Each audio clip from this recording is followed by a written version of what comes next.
안녕하세요. 나이도 먹을 대로 먹고 세상의 모진 바람에 이리저리 흔들리면서도 나름대로 꺾이지 않고 살아왔다고 생각했는데 그렇게 강하고 남부러울 것 없다고 생각하던 저에게도 콤플렉스라고 하나요? 이제는 상할 자존심도 없다고 생각했는데 이 나이 먹고 자식도 아니고 며느리에게 그것도 하나도 아니고 둘이나 되는 며느리에게 이런 수모를 당하니 참 별별 생각이 다 드네요. 제가 그렇게 부끄러운 인생을 살았나 싶어서 제 인생을 괜히 다시 뒤돌아보기도 하고요. 그런데 저 어디 나가서도 당당하게 얘기할 수 있는 게 정말 제 인생에 한 점 부끄럼 없이 열심히 살아왔거든요. 여러분, 제가 이 나이 먹도록 누구한테 싫은 소리 안 하고 고개 숙이지 않고 살아온 노하우가 딱 하나거든요. 남들이 아무리 저를 뭐라고 하던지 간에 제가 저를 사랑해주면 그만이다 하고요. 안 그래도 인간이라는 게 혈혈단신 외로운 몸으로 났다가 외로운 몸으로 가는 거 아니겠습니까? 남편이든 자식이든 가족일 뿐이지 결국 나를 책임져 주는 건 나 하나뿐이구나. 전 이번 사건을 계기로 아주 호되게 당하고 있는 느낌이에요. 대체 누구한테 뭘 얼마나 어떻게 당했길래 이 노인네가 이렇게 이를 붓붓 깔고 있나 궁금하실 텐데요. 저 그전에 앞서서요. 제가 얼마나 떳떳하고 멋진 인생을 살았는지 자랑을 한번 해볼까 합니다. 제가 이런 기회 아니면 또 언제 사연을 써보고 뭐라고 그러겠어요. 사연을 들으면서 저 사람들은 뭐가 저렇게 구구절절 할 말이 많을까 했었는데 제가 막상 제 얘기를 하려고 펜을 잡으니까 꼭 사연을 구독하시는 다른 분들이 제 오래된 고향 친구, 오랜만에 만난 동년배들 같다는 생각도 들고 꼭 소녀처럼 마음이 이렇게 설렙니다. 저는 저기 전라북도 진안군이라고 들어보셨어요? 아마 진안군 하면 모르시는 분들이 많으실 텐데 마이산이다 하면 거기 하고 딱 아실 거예요. 그렇게 좋은 곳이 또 없거든요. 사방이 산으로 다 둘러싸여 있고 진안천이라고 금강 상류에서 흐르는 물이 맑게 흐르는 그야말로 산 좋고 물 좋은 동네였습니다. 우리끼리야 뭐 산 좋고 물 좋은 동네다. 여기 살면 아플 일이 없다 그러는데 도시 생활하는 사람들 눈에는 촌도 그런 촌이 없는 거죠. 거기다가 세상이 호락호락하기만 하진 않잖아요. 뭐 도시에 사나 촌에 사나 사람이 돈 없으면 서러운 건 매 한 가지더라고요. 제 어렸을 때 얘기를 하잖아요. 남들이 깜짝 놀라요. 겉으로 볼 때는 그렇게 힘들게 살아온 티가 하나도 안 나서 몰랐대요. 저희 아버지는요, 그 시골에서 훈장님을 하셨습니다. 훈장님이라고 하면 두루마기 딱 갇혀있고 대궐 같은 집 문을 열고 나와서 종놈들을 여럿 거느리면서 이리 오너라 저리 가거라 할 것 같은 꼬장꼬장한 양반집 대감을 떠올리실 텐데요. 아니요. 정말 5집 중에 2집은 저처럼 굶고 사는 애들이 살고 있었던 동네였고 그런 애들을 가르치던 아버지가 돈을 쓸어 담기를 했겠습니까? 그 돈으로 자식들 배불리 먹이기를 했겠습니까? 유치원에 보낼 돈은 없고 그래도 부모니까 자식을 가르쳐야겠다는 생각 하나만큼은 강했던 부모들이 아이 손을 끌고 대문을 두드리고 훈장님 우리 애 좀 봐주세요. 훈장님 우리 애도 좀 봐주세요. 우리 애가 참 똘똘해요.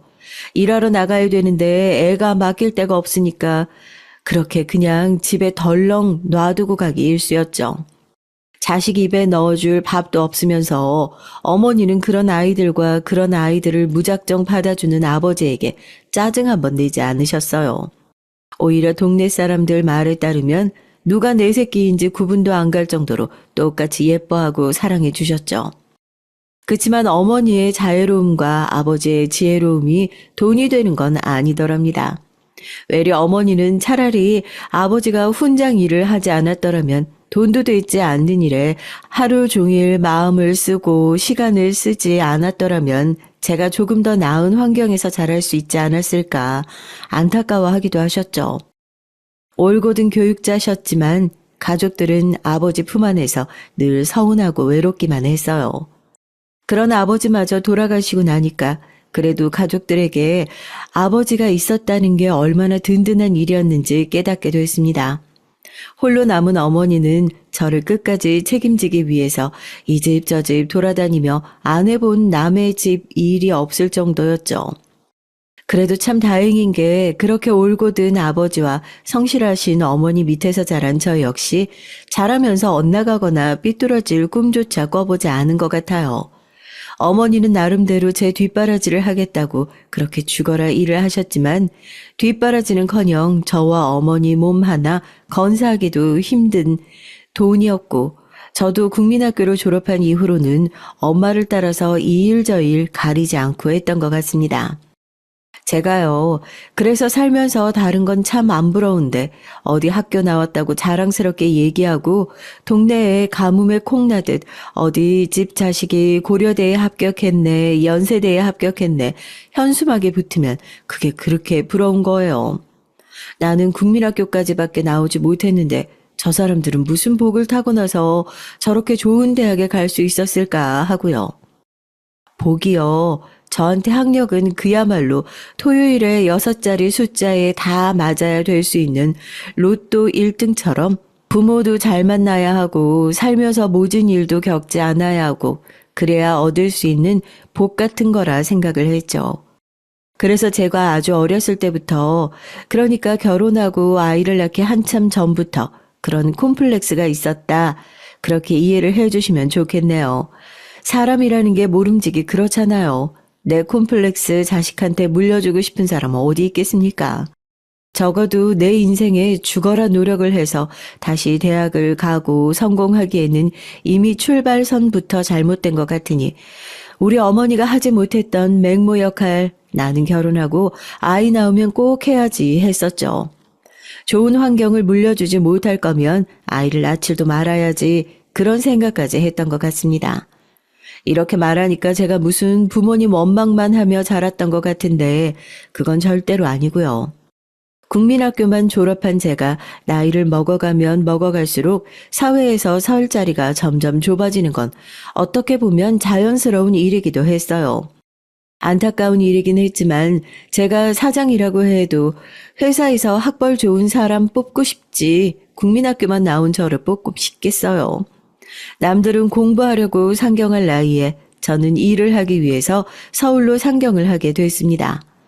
도저히 그 시골에서는 밥벌이도 못 해먹고 나중에 어머니가 아버지처럼 아프다고 하시더라도 병간호를 할 돈도 못 벌겠다 싶더라고요. 학벌도 좋지 않고 할 줄 아는 것도 많지 않았지만 적어도 여기보다 일자리는 더 많겠지라는 생각으로 무작정 올라갔습니다. 아직도 눈물이 그렁그렁해서 기차에서 저를 배웅해 주시던 어머니, 기차를 타고 올라갈 때 창문 밖으로 빠르게 스쳐 지나가던 풍경들을 생각하면 어제 일처럼 가슴이 뛰고 먹먹하기도 하고 그러네요. 그렇게 서울로 무작정 올라오긴 했는데 일자리는 많은데 막상 일할 곳은 많지 않더라고요. 그동안 모아놓은 돈으로 새빵살이를 시작하면서 아침에 눈 뜨면 신문에 있는 구인 구직란에 있는 회사에 전부 다 전화를 해봤어요. 결과는 번번이 낙방. 이번에도 안 되면 정말 나 다 포기하고 다시 어머니 계신 곳으로 내려가야겠다 생각을 하고 마지막으로 전화한 곳이 지금의 남편을 만나게 된 회사였습니다. 저도 모르게 전화기를 붙들고 제 사연을 구구절절 얘기를 하니까 남편은 그런 면접을 한번 보러 와라 얘기를 해줬고 그렇게 남편을 처음 만나게 됐죠. 그런 제 전화에 면접을 보러 오라 한 것도 놀랐지만 막상 면접을 보러 가보니까 생각보다 젊은 남편의 나이에 다시 한번 놀라고 말았죠. 저에게 홀로 사업을 일구신 아버지가 일찍 돌아가셔서 이제 막 회사를 물려받아 사업을 배우고 있다. 그렇게 소개를 하더라고요. 성실해 보이는 제가 마음에 들었는지 당장 내일부터 회사에 나올 수 있냐고 물었고 그렇게 남편의 회사에서 사무직으로 일을 시작하게 됐어요. 꽤 규모가 있는 회사여서 면접 이후로 남편을 볼 날은 그렇게 많지 않았습니다. 오히려 절 먼저 찾아온 것은 남편이었죠. 비서 일을 하던 친구가 갑자기 애를 낳게 돼서 당장 사람 뽑을 시간이 없는데 미안한데 올해는 안 걸릴 테니까 한 2, 3개월 정도만 비서 업무 좀 봐줄 수 있을까요? 갑자기 회사를 관두게 된 남편의 수행비서를 대신해서 제가 운전도 하고 일정도 관리하고 주말까지 행사며 회사 관계자들을 만나는 남편과 정말 잠자는 시간을 제외하고는 하루에 12시간 이상을 붙어 다니며 생활했습니다. 자연스럽게 대화도 많이 나누게 됐고 부쩍 가까워졌죠. 남편도 얘기하면서 깜짝 놀라더라고요. 사장과 비서 출발 전부터 다를 것 같은 직급이지만 저희 둘은 생각보다 비슷한 점이 꽤나 많았습니다. 남편 역시 어린 나이에 부모님의 이혼, 아버지를 하늘나라로 떠나보내며 외로움이 큰 사람이었고 당연히 인류대학에 나왔을 거라 생각했는데 공업고등학교를 졸업한 이후에 바로 일을 시작해 이제서야 부랴부랴 대학에 다니려고 알아보고 있다고 하더라고요. 쟁쟁한 대학을 졸업한 사장들 사이에서 혼자 고졸이라는 사실이 부끄럽기도 하고 학벌에 대한 콤플렉스가 있어서 취업을 하기 위해 전화했던 제가 거의 울다시피 국민학교까지밖에 나오진 않았지만 그 어떤 대학 나온 사람보다 열심히 일할 자신이 있다는 말이 가슴을 참 울렸답니다. 사람의 인연이란 게 만날 사람들은 어떻게든 만나게 되어 있다고 그 얘기가 꼭 저랑 남편을 두고 하는 얘기가 아닐까 싶다니까요. 남편이 저보다 5살 위인데 처음에는 그렇게 은근히 비슷하고 닮은 구석이 많아서 시간을 보내고 얘기를 했던 것을 시작으로 어느새 연인 관계로 발전하게 됐습니다. 처음엔 당연히 제가 많이 밀어냈죠. 드라마에서 보면 신데렐라 스토리 나오잖아요. 재벌집에 시집간 며느리가 백화점에 가서 이것도 받고 저것도 받고 하면서 마냥 해맑게 즐거워하고 그러는데 전 그 신데렐라 스토리가 정말 잘못됐다고 생각하는 사람 중에 하나예요. 일반 사람들이 그런 대접 받잖아요. 그런 대접도 받아본 사람들이나 받아보는 거지. 데이트를 할 때마다 매번 계산을 하는 남편도 몇 별의 별 핑계를 다 대면서 아무렇지도 않게 비싼 선물을 턱턱 주는 시어머니도 저에겐 그저 이걸 언제 다 갚나 하고 마음의 짐이 되고 부담스럽기만 했죠. 매번 이렇게 받기만 하는 것도 미안해요. 당신만 그러는 게 아니라 어머님도. 이번에 명절이라고 우리 집에도 귀한 삼을 선물로 보내주셨던데 그에 비하면 제 선물이 너무 초라한 것 같아서 얼마나 죄송한지 모르겠어요. 매번 그렇게 죄송하고 갚아야 할 것 같은 생각 들고 뭔가 갚아야 할 것 같은 생각이 들면 우리 결혼하자. 웃기게 들리겠지만 당신같이 현명한 사람이 우리 집을 위해서 살아주면 내 입장에서는 그렇게 든든한 아군이 없을 것 같아서 그래. 톡톡 사연을 보면 매번 결혼을 반대하는 시어머니만 나오시길래 저희 시어머니 자랑을 조금 해보자면요. 몇 해 전에 노환으로 세상을 뜨신 시어머니를 정말 제 어머니처럼 생각하며 살았어요. 아무래도 여유로웠던 남편이 형편과 달리 딸 하나를 시집 보내려면 정말 집안 기둥이라도 뽑을 각오를 했던 저희 집에서는 그 청혼이 마냥 기쁘고 행복하지만은 않았거든요. 고향으로 내려가 어머니에게 결혼할 사람이 생겼다. 집안도 여유롭고 시댁도 좋고 앞으로 행복하게 잘 살 수 있을 것 같다. 결혼 비용, 혼수 비용 같은 건 엄마가 걱정 안 해도 된다 하고 떵떵거려 놓긴 했지만 이제 막 회사 들어가서 돈 벌기 시작한 제가 모아둔 돈이 얼마나 되겠어요. 어머니는 걱정스러운 얼굴로 보탬이 될지 모르겠다며 꾸깃꾸깃 농안에 모아둔 현금을 꺼내셨지만 그 돈으로 제대로 된 혼수는커녕 결혼식 날 혼주 한복이나 겨우 해 있겠다 싶었어요. 그래도 모름지기 사장인데 결혼식을 얼마나 화려하게 할지 또 시댁에서 혼수는 얼마나 요구할지 걱정이 이만저만이 아니었거든요. 그러던 와중에 시어머니가 갑자기 저한테 따로 좀 봤으면 좋겠다고 하셨으니까 제가 속으로 오만 각오를 다 하고 나갔겠죠. 아, 드라마에서 나오는 신데렐라 얘기가 진짜 있긴 있구나. 내가 행복할 만큼 다 행복해 봤으니 이제 주인공답게 시련을 겪어야겠구나. 우리 아들과 헤어져 달라고 그렇게 말씀하시면 뭐라고 대답을 해야 하나 오만 가지 고민을 하면서 나갔어요. 평소였으면 가볼 일도 없을 조용한 고급 커피숍에서 어머님은 저에게 조용히 서류 봉투를 내미셨습니다. 예상대로인 상황에 저도 눈을 질끈 감았더니 어머님이 오해라는 듯이 손사래를 치면서 제 손을 꼭 잡으시더라고요. 너무 기분 나쁘게 생각하지 말고 결혼하는데 어디 한두 푼 들어가니? 홀어머니 모시고 살면서 부담도 많이 들 텐데 너 힘들다고 생각해 주는 것도 아니고 그냥 고마워서 주는 거다 생각하고 받아라. 얼마 되지 않지만 이거면 그래도 어지간한 혼수들은 다 할 수 있을 거야. 서류 봉투 안에는 통장, 도장, 비밀번호가 써 있는 종이 한 장이 들어있었고 딱 5천만 원이 들어있더라고요. 너무 큰 액수에 놀라며 저는 어머님이 이 돈 받고 헤어져라 하시는 줄 알았다고 하니까 막 웃으세요. 드라마를 너무 많이 본 거 아니냐면서요.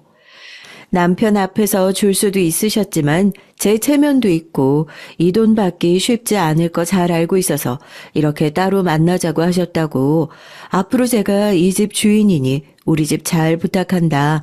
제 손을 꼭 붙들고 말씀하시는데 창피한 줄도 모르고 어머니 앞에서 엉엉 울었네요. 너무 감사해서요. 제가 그때 기억 때문에 어머님 돌아가시기 직전까지 힘든 줄도 모르고 간병인도 안 쓰고 옆에서 지극정성으로 병간호를 했어요.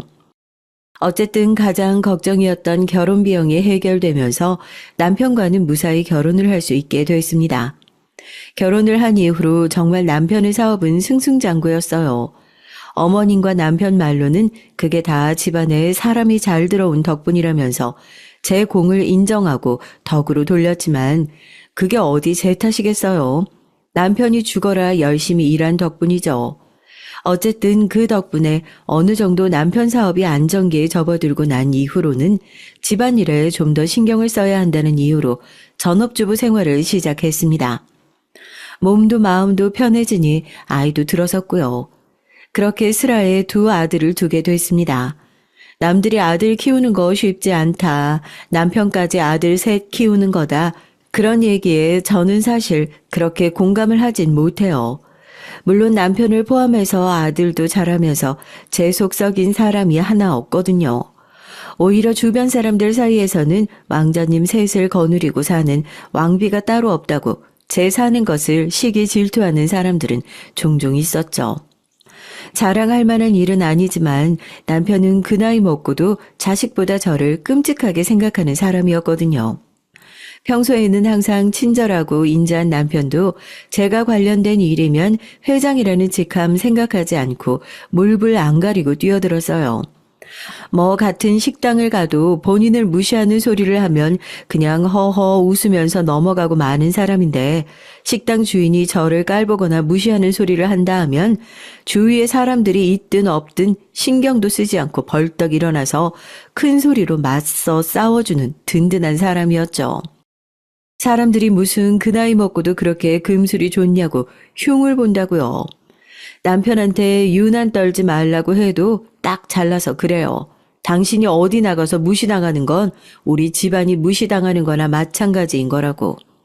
누가 내 집 욕하는데 가만히 있는 남자가 어딨냐면서 자기는 그런 멍청한 인간이 아니라 100번이면 100번 다 일어나서 화낼 거라고 볼멘 소리를 하긴 했지만 속으로는 인생에서 그런 내 편이 있다는 게 참 든든했습니다.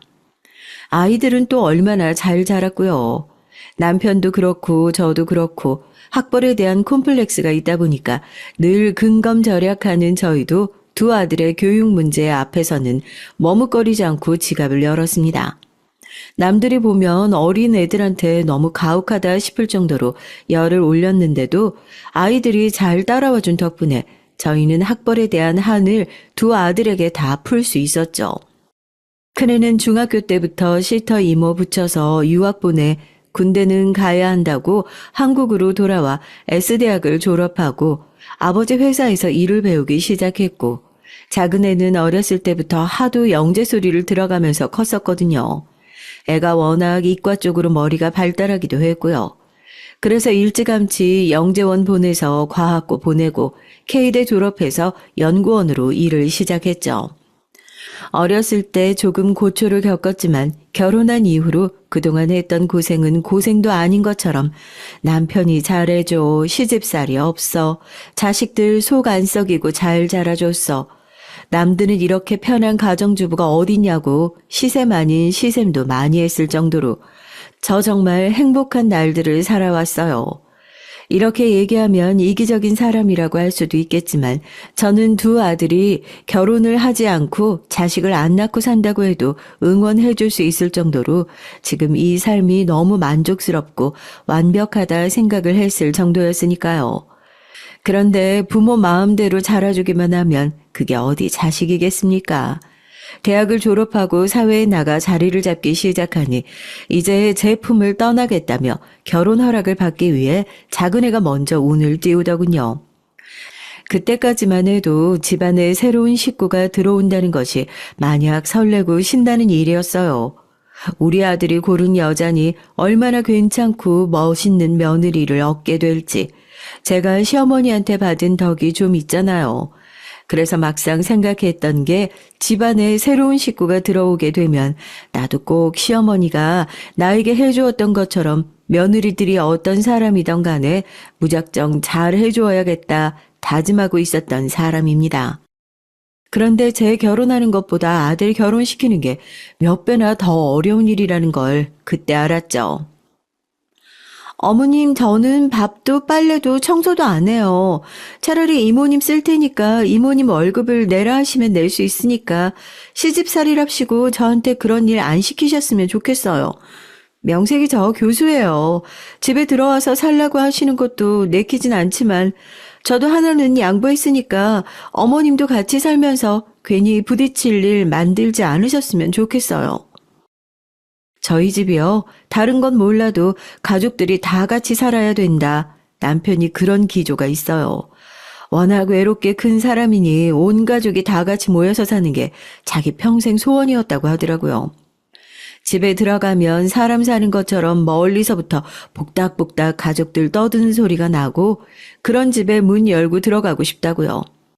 그래서 큰애가 미국 유학을 갔을 때를 제외하고 집에 항상 아들들과 다 같이 살았고요.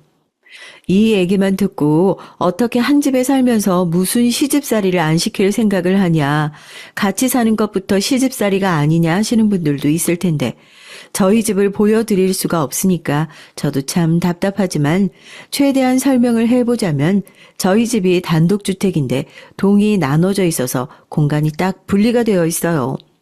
가운데 동에 저랑 남편이 생활하고 거실이며 주방 같은 공용 공간도 거기 있고요. 두 아들들은 공부도 해야 하고 개인 생활이 있으니 각각 분리된 동에서 생활을 하고 있으니까 사실 다 같이 모이는 식사 자리가 아니면 하루 종일 얼굴 마주칠 일 한 번 없는 날도 많아요. 저도 아침을 잘 챙겨 먹는 편도 아니고 아침을 챙겨 먹는다고 해도 절대 가족들 다 불러 앉혀놓고 불편하게 아침 뜰 생각도 없지만요. 남편과 큰 아들도 회사밥이 맛있다면서 삼시세끼 회사에서 다 챙겨 먹고 들어오니까 가족들이 다 같이 얼굴 볼 날은 주에 한두 번 정도밖에 없는 거죠. 나름대로 먼 미래의 일까지 생각해서 집 지을 때부터 그렇게 계획하고 지은 공간이었고 그만큼 아들과 며느리의 사생활에 관여하지 않겠다는 뜻이 강했는데 결혼 허락을 하고 얼마 지나지 않아 인사를 온 둘째 며느리가 대뜸 저런 얘기를 하니까 제 입장에서는 퍽 당황스럽기도 했죠.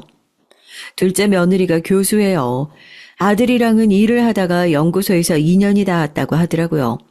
공부를 오래 해서 그런지 좀 날카로운 구석이 있나 보다 저도 그렇게 이해했어요. 왜 말을 그렇게 하냐고 굳이 저까지 나를 세우고 따져 묻고 달려들 필요 없잖아요. 제가 어른인데요. 며느리 입장에서는 아무리 동이 분리되어 있어도 독립은 안 된다 단호하게 반대하는 시아버지와 남편 때문에 결혼하자마자 시집살이를 하는 것 같은 기분에 그렇게 달갑지만은 않을 거라 생각해서 날이 선 반응이 나올 수도 있겠구나 생각했죠. 저도 그런 며느리가 최대한 불편하지 않도록 밥도 빨래도 청소도 도우미 아주머니가 다 해주셔서 신경 쓸 일 없고 며느리한테 도우미 아주머니 월급 받을 정도로 우리 인생이 그렇게 힘들지도 않으니까 괜한 걱정하지 않아도 된다. 우리는 그냥 두 사람이 잘 살기만 하면 된다. 그렇게 달랬죠. 그런데 그때부터 제 인생이 조금씩 팍팍해지기 시작했습니다. 평생 너무 꽃밭에서 살았던 거죠. 속 한 번을 썩이지 않던 남편과 아들들과 같이 살다가 며느리라는 새 식구가 들어오고 나니까 제 잔잔한 일상에도 조금씩 금이 가기 시작했어요. 시어머니라 마냥 고가워하는 거 아니냐 생각하시겠지만 아니요. 저도 정말 저희 어머님 같은 다정하고 좋은 시어머니가 되고 싶었습니다. 그런데 확실한 건 그건 저만의 생각이었다는 거죠. 저희 며느리는 가깝게 지내기는커녕 어떻게 하면 저랑 더 담을 쌓고 지낼 수 있을까 궁리하는 것 같았으니까요. 처음으로 얻은 며느리라서 저도 많이 신이 났죠. 사람들 얘기 들어보면 며느리 데리고 어디로 여행도 가고 같이 쇼핑도 가고 한다고 어찌나 자랑을 하던지요. 저도 아들만 둘이라 막내는 딸이 하나 있었으면 좋겠다 했어요. 솔직히 며느리가 들어오면 그동안 딸한테 해주고 싶었던 것들 이것저것 다 해주고 싶다 기대를 많이 했었고요. 그런데 그게 뭐 어디 제 마음대로 쉽겠어요. 딸 같은 며느리 해도 결국 며느리는 며느리지 딸이 아니니까요. 이번 주말에 혹시 안 바쁠 때가 있을까? 아버지한테 상품권 들어온 게 좀 있다고 해서 가서 가방이나 봄 옷이나 좀 해줄까 해서. 어머님이요? 어머님, 저 파리 유학까지 다녀온 사람이에요. 제 취향을 어떻게 맞추신다고. 그리고 교수는 뭐 주말에 노는 줄 아세요? 그렇게 해주고 싶으시면 저라면 그냥 상품권을 주겠어요. 제가 어디 며느리 시간 뺏고 싶어서 주말에 쇼핑 가자고 하는 생각 없는 시어머니일까 봐요. 그냥 예쁘니까요. 아들이랑 오순도순 잘 살아주는 게 너무 고마우니까 뭐라도 해주고 싶은 마음에 그랬죠. 그런데 대번에 자기가 그렇게 한가하게 쇼핑 시중이나 들어주는 사람인 줄 아냐며 기분 나쁜 티를 내길래 생각해서 말한 것조차 머쓱해지는 상황이 몇 번이나 생겼습니다. 둘째 며느리가 다른 가족들 앞에서도 똑같이 그랬으면 어디 나가서 제가 무시당하는 꼴 보는 남편이나 아들이 벌컥 화라도 냈겠지만 이게 저도 참 나중되니까 억울한 게 또 가족들 다 있는 자리에서는 어머님 하면서 살갑게 잘 대해요. 그러니까 이게 내가 얘 예민할 때만 골라가지고 말을 붙이는 건지 아니면 정말 저만 쏙 골라가지고 무시를 하는 건지 구분이 안 되는 겁니다. 그런 상황에서 괜히 남편이나 아들한테 얘기를 꺼내면 꼭 제가 고자질하는 것 같은 느낌이 들잖아요. 그러니까 기분이 상해도 말도 못하고 넘어가는 상황이 몇 번이나 있었던 거죠. 둘째 며느리가 그런 상황에서 조금 늦긴 했지만 큰아들도 이제 슬슬 결혼할 때가 됐다고 선을 보러 다니기 시작했고 괜찮은 짝이라면서 데려온 첫째 며느리도 교수, 남들은 교수 며느리가 둘이나 있어서 아주 든든하겠다고들 얘기하지만 둘째 며느리의 예민함을 겪어본 저로서는 그런 사람이 집안에 둘이나 돌아다닌다고 생각하니까 안 아프던 골치가 살살 아파오는 느낌이었습니다. 그러던 중에 첫째 아들의 결혼 준비를 하는 과정에서 처음으로 저 때문에 둘째 아들과 며느리가 다툼을 벌이게 됐어요. 회사 일 때문에 바빠서 참석하지 못한 남편을 제외하고 저와 둘째 아들, 둘째 며느리가 거실에 다 같이 둘러앉아 첫째 아들의 결혼식 얘기를 하던 중이었습니다. 어쩌다가 얘기의 주제가 주례 선생님을 누구로 하는 게 좋을지 그런 얘기들이 나왔죠. 첫째도 남편 회사 일 도우면서 알게 된 이런저런 인사들이 있는 편이고 주례를 봐주실 만한 정치인들도 주변에 꽤나 있는 편이니까 그렇게 하면 되지 않겠냐면서 얘기를 꺼냈는데 차를 마시면서 제 얘기를 듣고 있던 둘째 며느리가 어이없다는 듯이 피식피식 웃는 게 아니겠어요? 설마 내 얘기에 웃는 건가 했는데 설마가 사람 잡는다고 정말 제 얘기에 웃는 게 맞더라고요. 어머님, 결혼식 주례는 원래 은사님이 해주시는 거예요. 아, 어머님은 국민학교까지밖에 안 나오셔서 주변에 주례 봐주실 만한 은사님이 없으셔서 잘 모르시는 모양인데요. 평소라면 아들 앞에서 저를 무시하는 소리를 조심할 법도 한데 그날은 대체 왜 그런 건지 몰라도 둘째 며느리가 뭐가 그렇게 우스운 건지 웃음을 참으려고 입술까지 말아 무는 게 아니겠어요? 그 얘기를 듣는데 저도 순간 갑자기 창피함이 밀려와가지고 얼굴이 새빨갛게 달아올랐죠. 그런 저를 바라본 아들의 얼굴도 서서히 벌겋게 달아올랐는데 눈치도 없는 둘째 며느리는 아랑곳하지 않고 저에게 계속해서 어머님 그건 부끄러워할 게 아니다. 모르면 이제서라도 배우면 되는 거 아니냐. 하마터면 우리도 별 이상한 사람 주례로 세울 뻔을 했다. 주저리 떠들기 시작했습니다. 그런 상황에서 둘째 아들은 갑자기 자리를 박차고 일어나더니 본인 방에 들어가서 빈 가방을 하나 가지고 나와 며느리 앞에 휙 던지는 게 아니겠어요? 며느리도 저도 벙쪄서 쳐다만 보고 있는데 둘째가 그러더군요. 짐 싸서 나가라고요. 너 우리 엄마 그렇게 무식하다고 생각해서 우리 엄마 뱃속에서 나온 나랑은 어떻게 같이 살겠어? 난 다른 건 다 참아도 우리 엄마 무시하는 꼴 보면서 같이 살 정도로 정신 나간 자식 아니니까 너한테서 내 자식 나오기 전에 끝내자. 잔소리하지 말고 여기 네 짐 싸서 나오고 상황 정리될 때까지 집에 들어올 생각은 꿈도 꾸지 마라. 알겠어? 며느리도 아들이 그렇게 화가 난 모습은 처음 보는지 그제서야 당황해서 자기가 그런 의도로 얘기했던 게 아니라면서 진땀을 뺐고 아들은 이미 들을 생각도 없다는 듯이 가방만 던져놓고 방문을 쾅 닫고 들어가 버렸습니다. 저도 이거 일 났다 싶더라고요. 물론 제가 창피를 당해서 아들이 제 편을 들어줬다는 건 너무 고마웠지만 참 저도 바보 같은 게요. 그런 며느리랑 같이 살고 있는 아들 걱정을 하면 속 시원하게 그래 잘 생각했다 갈라서라 그래야 맞지만 엄마 때문에 아들이 이혼했다는 딱지를 달고 살 걸 생각하니까 또 마냥 통쾌해야 할 수만은 없는 그런 상황이더라고요. 상황 판단이 된 며느리는 울고불고 난리가 났고 방문을 열고 들어가서 한참을 얘기한 것 같지만 아들의 태도가 여간 단호한 게 아닌 모양이었습니다. 결국 울면서 집을 떠나 택시를 불러 호텔로 가는 눈치였죠. 바보 같다고 욕을 하실 수도 있겠지만 정말 저 때문에 아들한테 폐를 끼치고 싶지 않은 마음이 컸어요. 처음으로 아들한테 울면서 네가 한번 참고 살아라. 다시는 그런 일 없도록 내가 따끔하게 혼내마 하고 설득을 거듭했습니다.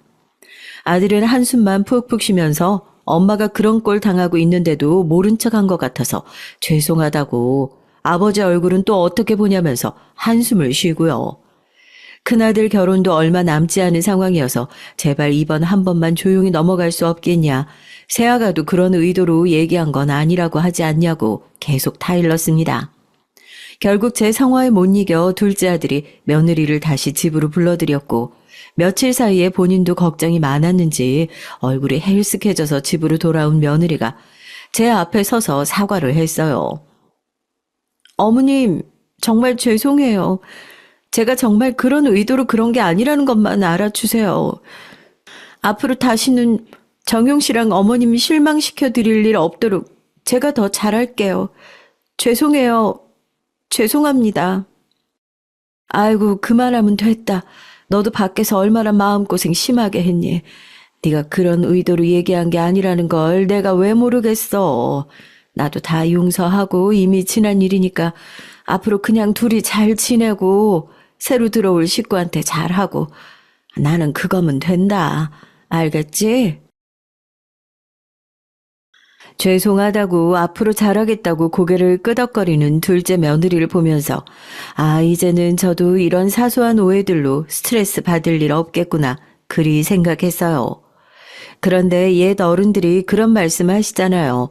사람 그거 절대 고쳐 쓰는 거 아니라고요. 옛날에는 아무리 모난 사람이라도 돌처럼 정성 들여 깎고 다듬다 보면 맨들해질 거라 그리 믿었는데 다들 같은 얘기를 하시는 데는 그만한 이유가 있다는 것을 이번 기회를 통해 알게 됐습니다. 그게 무슨 소리냐고요? 저한테 다시는 그러지 않겠다 죄송하다며 눈물로 사죄를 했던 둘째 며느리의 모습은 첫째 며느리가 들어오고 난 이후로 새빨간 거짓말이라는 걸 알게 됐거든요. 아무래도 저희가 두 아들 내외와 공간을 나뉘어져 있지만 한 집에서 생활하다 보니까 그래도 다른 가족들보다 마주칠 시간이 참 많아요. 출퇴근 시간이 딱 정해져 있는 아들들과 다르게 며느리들은 교수나 수업이 없는 날에는 집에서 시간을 보낼 때가 많고, 특히 큰 며느리의 경우에는 안식년이라고 하나요? 뭐 몇 년 동안 교수 생활을 하고 올해 휴가를 받아서 집에서 연구하고 쉬는 해라고 하더라고요. 그러다 보니 거의 매일같이 집에 붙어 있고 함께하는 시간이 자연스럽게 길어질 수밖에 없었죠. 남편과 저 그리고 아들들만 지내던 공간이었는데 어떻게 보면 딸이 둘이나 생기는 거니까 집안 분위기가 옛날보다는 많이 부드러워지고 기분 좋게 복잡거릴 거라 생각했었는데 그런 저의 기대가 무참히 깨져버리는 일이 생기게 됩니다. 처음에는 첫째 며느리와 둘째 며느리가 가깝게 지내길래 요즘 사람들은 형님 동서지간에도 사이가 좋지 않아 틀어지는 일이 있다고 하더니 며느리들끼리 마음이 잘 맞아서 참 다행이다. 참 보기 좋다. 그러기만 했죠. 아무래도 두 며느리 모두 교수다 보니까 자기들끼리 말도 마음도 더 잘 통하는 부분도 있었을 거고요. 그런데 제가 사이좋게 지내라는 뜻은 말뜻 그대로 두 사람이 한 집에서 싸우지 말고 사이좋게 지내란 뜻이었지, 둘이 사이좋게 합심해서 저를 무시하란 뜻은 결코 아니었거든요. 무슨 소리냐고요? 이걸 사연으로 제보하기도 참 기막히고 어이가 없는데요. 어느 순간부터 두 며느리들과 제가 집에 남겨지면 의도적으로 자기들끼리 영어로 대화를 하는 게 아니겠어요? 처음에는 둘 다 유학을 다녀오고 아무래도 한국어보다는 영어가 편하기도 할 거고 영어는 안 쓰면 또 금방 까먹기도 하니까 그래서 그러는 거다 생각했는데 시간이 지나면 지날수록 이게 저를 무시하기 위해서 의도적으로 하는 행동이라는 느낌이 다분한 거죠. 예를 들어서 자기들끼리 한국어로 요즘 뭐 산후조리원이 어디가 좋네, 뭐 누구는 어디로 갔네, 이런 얘기를 하고 있는 것을 분명히 제가 듣고 있었거든요. 얘기에 끼려는 생각도 없었고 그냥 주방에서 과일 챙겨서 저도 책이나 읽을까 하고 근처에만 가도 제 눈치를 쓱 보면서 누가 먼저랄 것도 없이 영어를 쓰면서 대화를 하기 시작하는 거예요. 그리고 자기들끼리 눈빛을 교환하면서 막 웃고요. 이거 안 당해 보신 분 절대 모르실 겁니다. 사람을 뻔히 앞에다 두고 바보 만드는 것 같은 기분에 화도 나고 찝찝하긴 한데 영어로 둘이서 무슨 대화를 하고 있는지 도무지 무작정 화를 내기에도 저만 우스운 상황인 거죠. 집에서도 굳이 영어를 쓰면서 대화할 필요가 있니? 내가 듣는 것도 아닌데 집에 있을 때는 한국어 쓰지 그러냐? 어머님 무슨 말씀이세요? 누가 들으면 저희가 영어로 어머님 욕이라도 하고 있는 줄 알겠어요. 아시잖아요. 저도 쉰다고 공부 안 하고 놀다가 학교 돌아가면 안 되잖아요. 이렇게 대화 상대가 될 수 있는 머리가 되는 동서가 있는 게 얼마나 다행이에요. 그렇게 얘기를 하면 저는 대번에 사이 좋은 며느리 사이를 갈라놓은 요상한 시어머니가 되는 거죠. 그러니 기분 나쁜데도 뭐 속 시원하게 제대로 말도 못하고 그냥 속으로 끙끙 앓기만 했습니다. 둘째 아들이 거의 이혼 직전까지 한번 크게 싸운 걸 제 눈으로 보기도 했으니까 또 이런 상황을 아들한테 냉큼 가서 일러바치기도 고민되고요. 제가 무려 3개월 동안 며느리들에게 시집살이 아닌 시집살이를 당하면서 그렇게 살았어요. 참 억울하죠. 그럼 가만히 잘 있다가 갑자기 무슨 일로 며느리들한테 화가 터지게 됐냐 싶으실 거예요. 그 일이 있었던 건 다름 아닌 제 남편의 생일이었습니다. 평소 가족 모임이 있을 때 외식을 하는 것보다 집에서 가족들이 모두 둘러앉아 밥을 먹는 걸 좋아하는 남편을 위해 평소보다 일하시는 분들도 더 불러서 생일상을 봐달라고 부탁도 해놓은 상태였고 며느리들에게는 오늘 아버지 생신이니까 준비할 건 따로 없고 늦지 않게만 들어와 달라 그렇게 얘기를 했죠. 뭐 둘이서 미용실을 간다고 했나 어딜 간다고 했나 하여튼 둘이서만 쌩하고 나가버린 통에 괜히 늦지는 않을까 걱정을 했는데 아니나 다를까 저녁에 온 가족이 다 모여서 며느리를 기다리고 있는 우스운 상황이 된 겁니다. 아들들은 당황해서 며느리들에게 연달아 전화를 하고 제 남편도 불편한 기색으로 헛기침을 하고 있는데 그제서야 서두르는 티도 내지 않고 며느리들이 느지막이 문을 열고 들어오더라고요. 무슨 쇼핑을 그렇게 많이 했는지 양손에 쇼핑백들이 가득했습니다. 가족들이 다 모여 앉아 있고 남편이 불편한 기색이 역력하니 그제서야 웃고 있는 낯을 거두고 불이 나게 식탁으로 모여 앉더라고요. 오늘 아버님 생신이라고 늦지 않게 오라고 했는데 너희들이 좀 더 주의를 했어야지. 이렇게 어른들 다 기다리게 만드는 건 아무리 그래도 예의가 아니지 않니? 이런 자리에서도 제가 늘 먼저 나서서 한마디를 하고 악역을 자처하는 게요. 그렇지 않으면 두 며느리들이 남편과 아들에게 더 크게 혼날 테니까 그 꼴 안 보려고 제가 되려 먼저 화를 내는 거거든요. 며느리들 혼내면서 속 편할 시어머니가 어디 있겠어요. 뭐 있을진 몰라도 저는 절대 그러지 않거든요. 그런데 제가 한마디를 하니까 두 며느리들은 대답도 하지 않고 뚱하게 식탁에 앉아 죄송하다는 소리를 안 하더라고요. 그러다가 저희 남편이 지금 뭐 하는 거냐, 늦었는데 사과 한마디가 없냐, 버르장머리가 이렇게 없어서 하면서 혼잣말처럼 화를 내니 그제서야 죄송하다고 둘이 나가서 아버님 선물 사고 뭐 하고 하다가 시간 가는 줄 모르고 정신없이 돌아다녔다고 사과를 하더라고요. 그렇게 불편한 자리에서 식사가 시작됐고 뭐 그런 뒤에는 나쁘지 않았어요.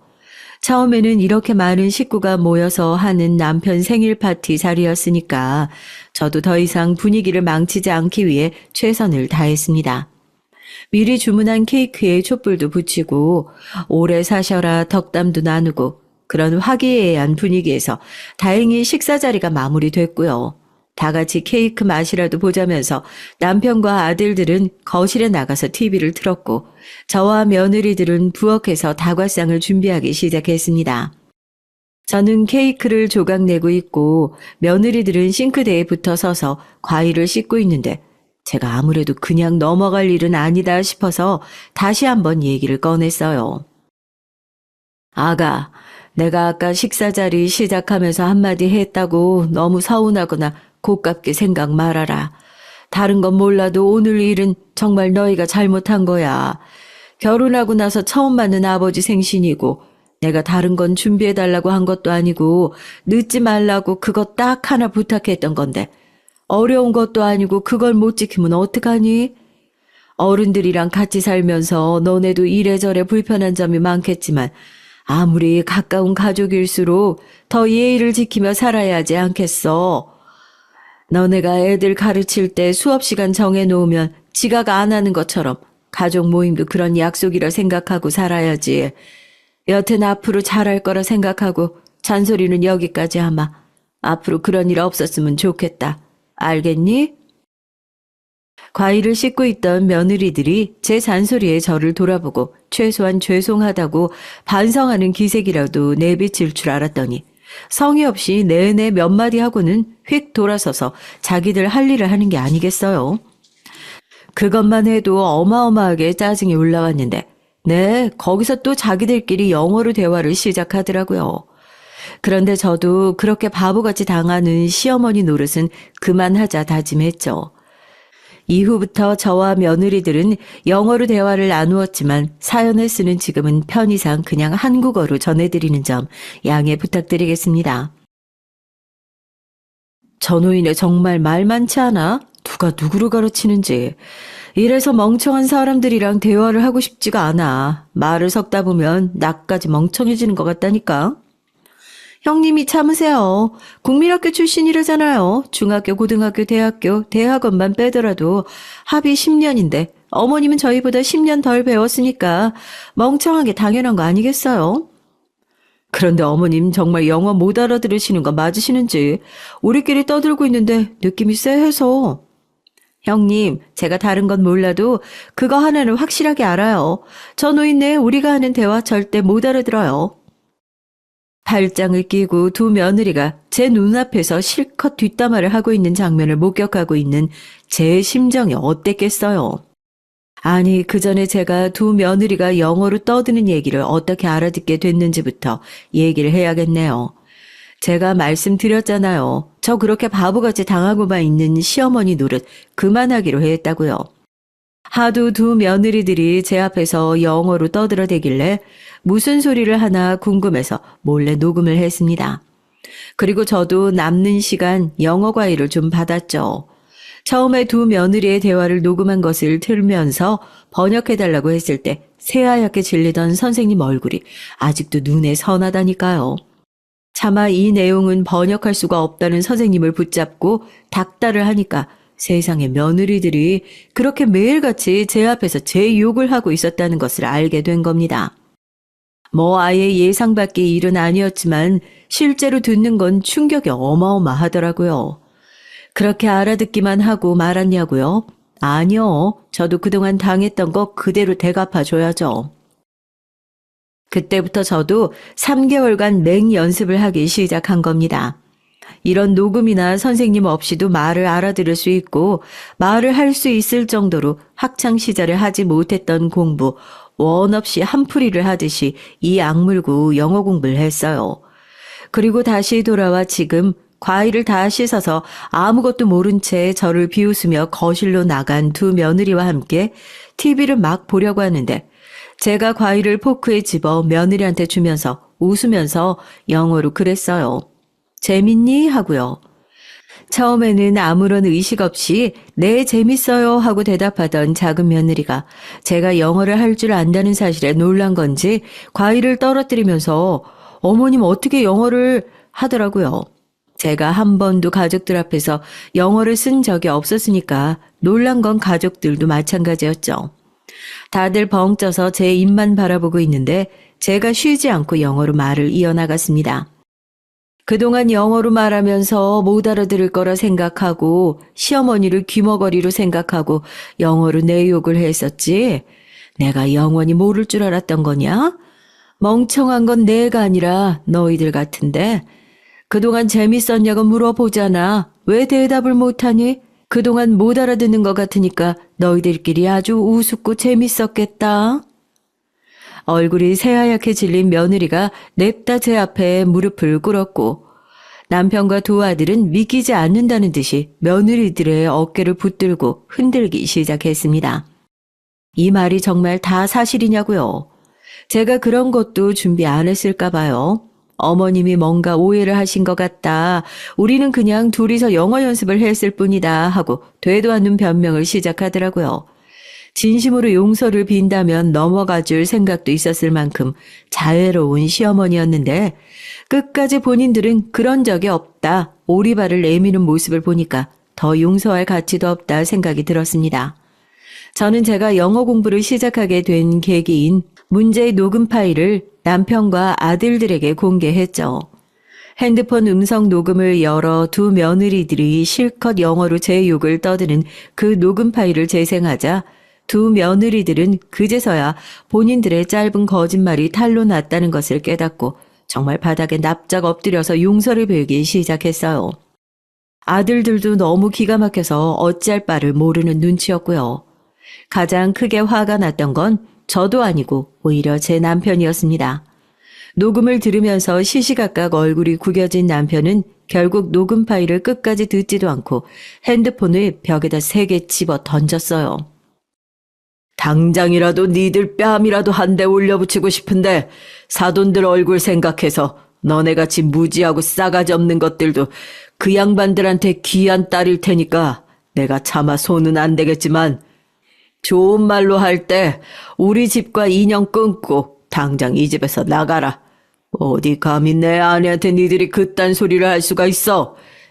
이 현명하고 귀한 사람한테 멍청하고 모자라고 싸가지가 없는 니들이 어디 감히 그런 소리를 해. 너네는 뭐라고 멀뚱멀뚱하게 서 있어. 한 명이라도 이 멍청이들 편 들 생각하면 그놈은 그날부터 내 아들 아니니까 호적에서 파버리고 내 재산이고 뭐고 땡전 한 푼 안 물려줄 테니까 그리들 알아. 알겠어?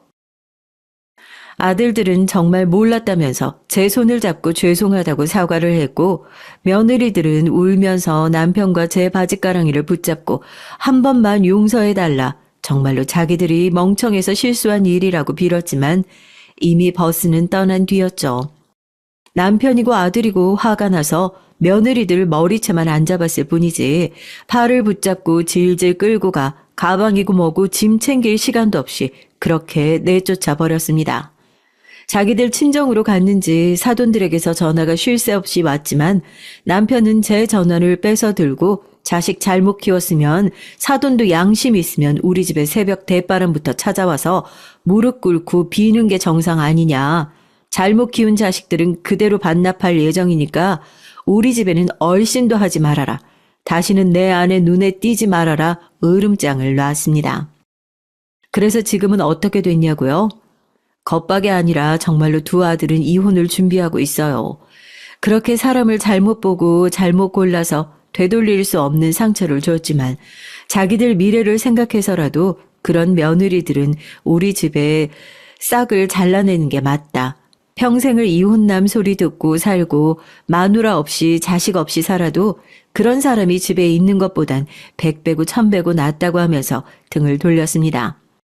하나도 아니고 둘씩이나 이혼을 하게 생긴 마당에 저도 처음에는 어떻게든지 아들들을 뜯어 말리려고 애써봤지만 얘기를 듣고 나니 정말로 그런 며느리들이 개가천선을 한다고 하면 얼마나 달라지겠으며 또 그런 사람들을 아들들 옆에 두고 계속해서 사는 게 오히려 엄마로서 더 못할 짓이구나라는 생각이 어느 순간 들기 시작하더라고요. 무슨 선택을 하던지 간에 아들들의 선택을 존중하겠다. 저도 그렇게 얘기하고 지금은 두 아들의 이혼을 그냥 조용히 기다리고 있는 상태입니다. 참 사람은 고쳐 쓰는 거 아니더라고요. 두 며느리들이 아마 이 사연을 들을 일은 없겠지만 또 어디 가서 그 얼굴색 하나 안 바꾸고 그런 자기들 본성을 숨기고 위장 시집살이라도 할까봐 걱정입니다. 이제는 저도 알고 있어요.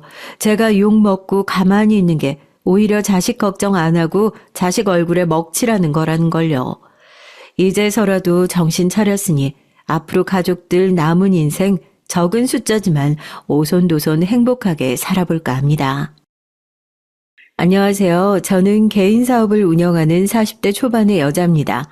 여러분은 코로나 때 어떻게 버티셨나요? 저는 자영업자로 살아오면서 이때만큼 힘든 시기가 없었던 것 같습니다. 코로나라는 게 잠잠해지는가 싶으면 또 기승을 부려대곤 했잖아요. 그때마다 얼마나 힘들었는지 몰라요. 그래도 힘겨운 시기를 버텨내고 또 어떻게든 사라지더군요. 시간이 지나니 엔데믹 시대도 오고 말이죠. 덕분에 근래에는 다시 바쁜 나날을 보내고 있습니다. 저는 어렸을 때부터 제가 회사 체질이 아니라는 걸 알고 있었어요. 덕분에 일찍부터 사업이 천직이라 생각하고 자영업자의 세계에 뛰어들었죠. 그게 벌써 20년 전이네요. 생각해보면 그동안 사업을 하면서 참 많은 일이 있었습니다. 저는 하나에 진득하게 몰두하는 성격이 아니어서 이것저것 다양한 사업에 손을 많이 댔는데요. 그 때문인지 그만큼 다양한 사람들과 만나게 됐습니다. 덕분에 사업이라는 건 사람 때문에 웃고 사람 때문에 우는 것이라는 진리를 하나 깨우치기도 했네요. 그러던 중 저는 한 가지 또 다른 중요한 것을 알게 됐습니다. 그건 바로 세상에 많은 사람이 다른 사람의 소득 수준이 얼마인지에 따라 사람을 차별한다는 것이었어요.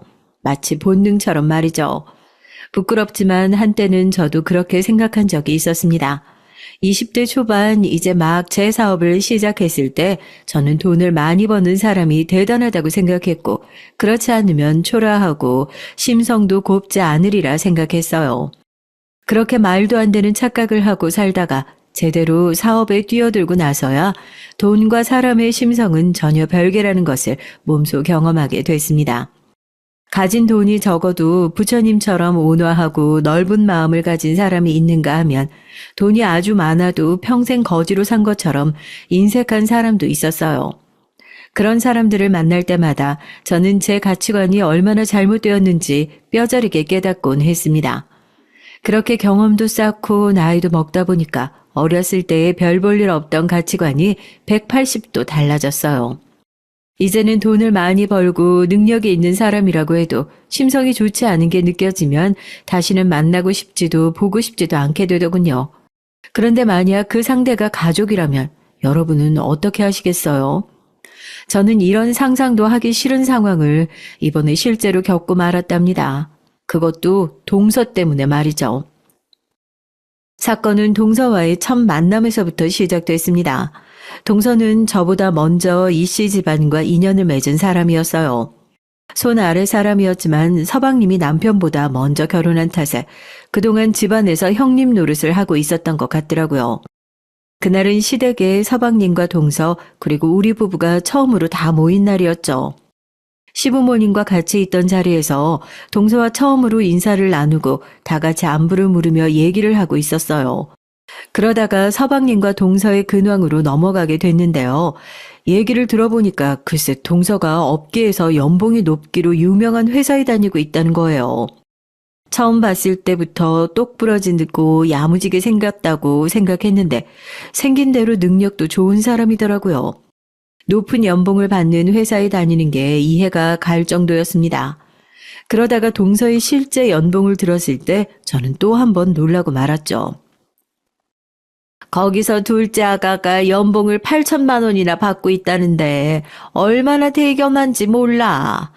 내가 살면서 둘째 또래 중에 그만한 연봉 받는 애들 본 적이 없어. 저번에는 친구들이 만나서 둘째 아가 얘기를 했더니 다들 얼마나 부러워하든지. 어머니, 8천만 원 아니고요. 정확히는 8,800만 원이에요. 보통 회사 연봉이 5천을 넘기기 힘들다고 알고 있었는데 연봉 8천만 원이 넘는다니 솔직히 저는 동서가 참 대단하다고 생각했어요. 나이도 어린데 연봉이 그 정도라면 정말 능력 있다는 말이잖아요. 그래서 저는 솔직하게 감탄하며 동서를 추켜 세워줬습니다. 연봉이 8,800만 원이라고요? 와, 동서 정말 대단한데?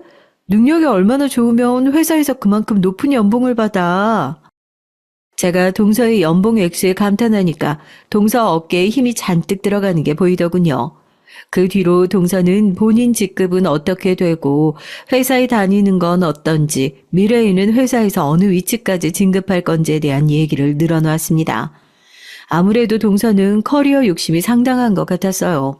살짝 과장해서 지금 다니는 회사에 뼈를 묻을 각오가 있어 보였습니다.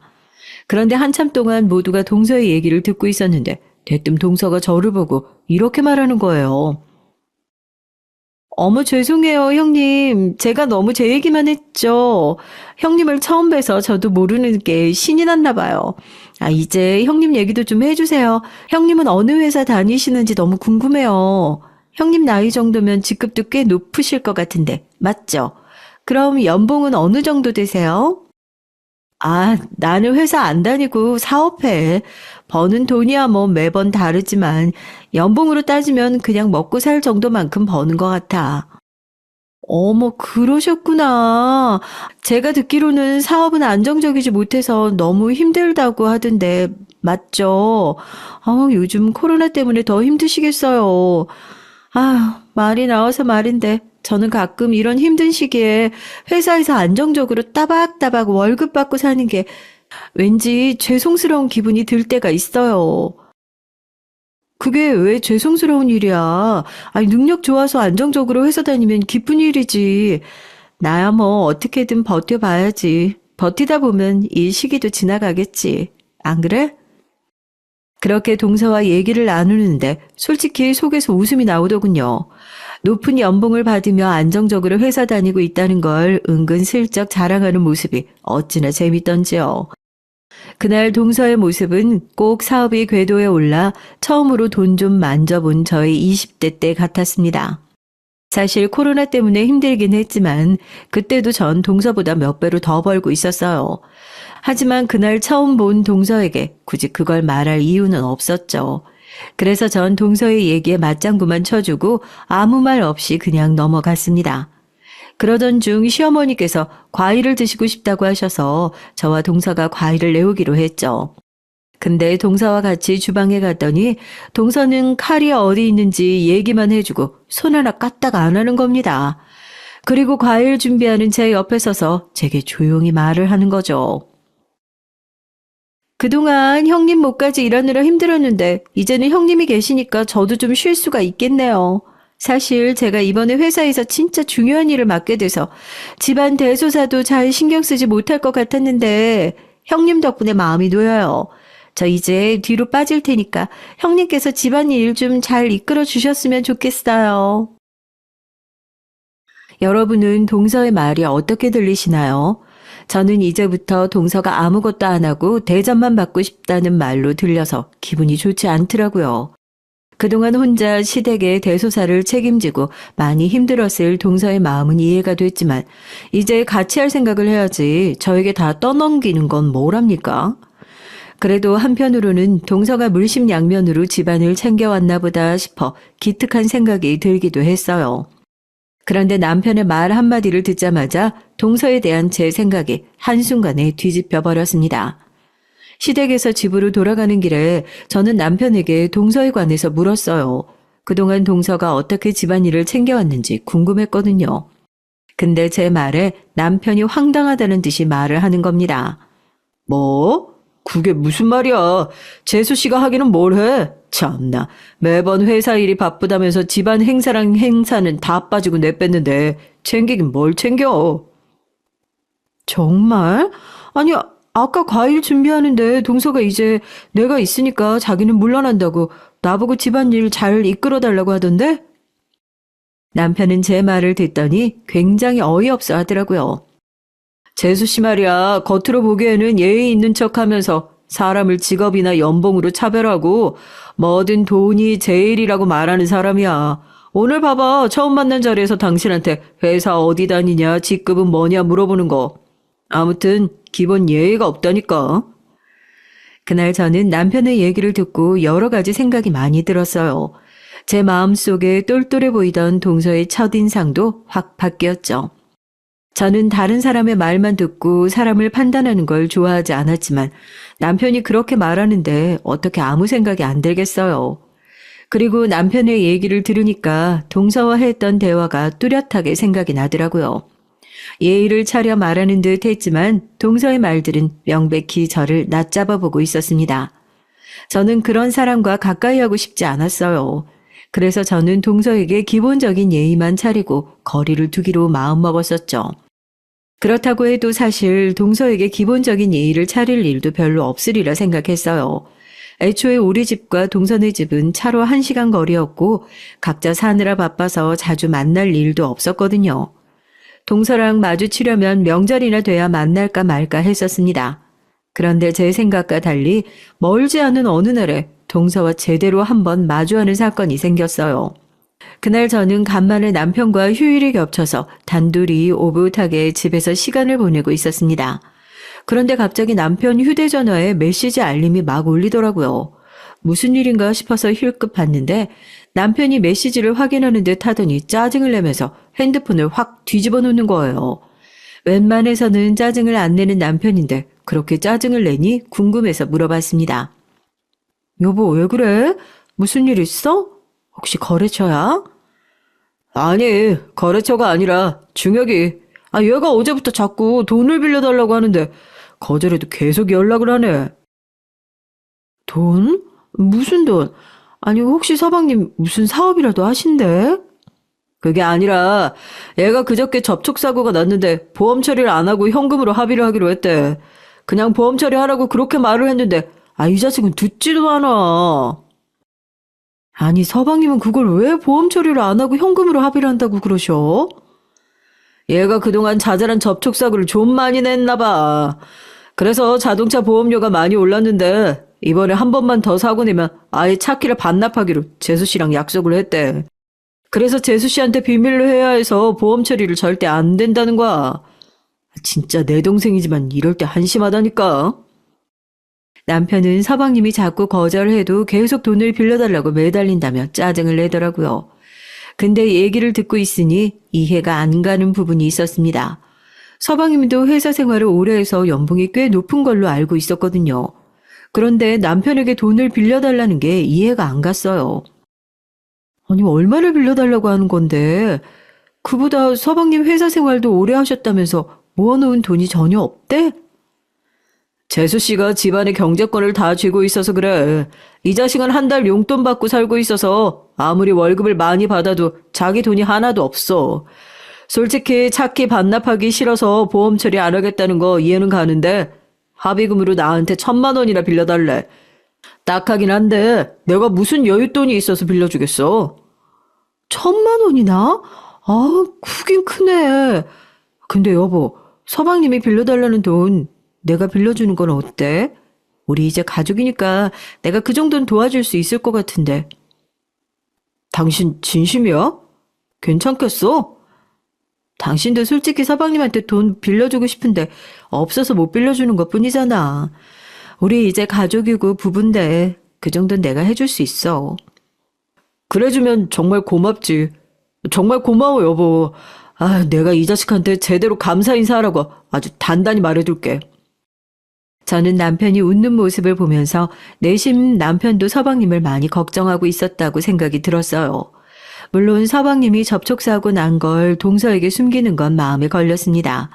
하지만 남편이나 서방님께 도움이 되고 싶은 마음도 들었고 또 동서에게 얘기하는 건 나중에라도 서방님이 알아서 잘 처신할 거라 믿었죠.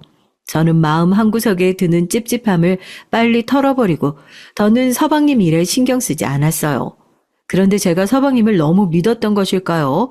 얼마 가지 않아서 결국 서방님은 접촉사고가 났었다는 것을 동서에게 들키고 말았고 현금으로 합의를 봤다는 사실도 들키고 말았습니다. 나중에 가선 제가 돈을 빌려줬다는 사실까지도 동서에게 들키고 말았죠. 그날 동서가 한밤중에 찾아와서는 있는 대로 소리를 지르며 화를 내는데 정말 깜짝 놀랐다니까요. 형님, 제가 집안을 잘 이끌어달라고 했던 말은 시부모님이랑 시댁 대소사를 잘 챙겨달라는 말이었지 제 살림살이까지 이끌어달라는 말은 아니었거든요. 근데 왜 남의 가정 사이에 끼어들어서 사람 기분을 더럽게 만드세요? 우리가 뭐 거진 줄 아세요? 동서, 말이 너무 지나치다. 아니 도대체 내가 뭘 잘못했다고 이렇게 경우 없이 한밤중에 찾아와서 소리를 질러. 발뺌하지 마세요. 남편한테 다 들었거든요. 형님이 우리 남편한테 돈 빌려주셨다면서요? 그걸 왜 저랑 상의도 없이 멋대로 빌려주고 그러세요? 아니 설마 지금 접촉사고 합의금 빌려준 것 때문에 이러는 거야? 동서, 제대로 알고 온 거 맞아? 내가 멋대로 빌려준 게 아니라 서방님이 빌려달라고 해서 빌려준 거야. 내가 서방님 주머니에 먼저 돈 꽂은 게 아니라고. 그리고 나는 말이야, 가족이 급한 일이 생기면 돕고 사는 게 당연하다고 생각하거든? 그래서 도와드린 건데, 뭐? 거지인 줄 아냐고? 사람의 선의를 이렇게 무례하게 몰아세우면 안 되지. 제가 뭘 몰아세웠어요? 형님이 먼저 선 넘으셨으니까 그렇죠. 형님이 뭔데 우리 부부가 상의해서 하는 문제에 멋대로 끼어드세요? 형님이 뭐 해결사라도 돼요? 애초에 형님이 돈을 안 빌려줬으면 남편은 결국 저한테 말했을 거고 그럼 제가 해결했을 거예요. 그런데 괜히 형님이 끼어들어서 저랑 남편이 싸우게 된 거라고요. 결국 동서의 말은 왜 자기가 허락하지도 않았는데 돈을 빌려줬냐 이거였습니다. 저는 화가 나는 동서에 너무 당황스러웠고 솔직히 서방님이 동서 아랫사람도 아닌데 허락하고 말고가 어디 있나요? 게다가 마치 제가 돈을 빌려준 탓에 남편을 휘어잡을 기회를 날렸다는 듯이 저를 몰아가는 거예요.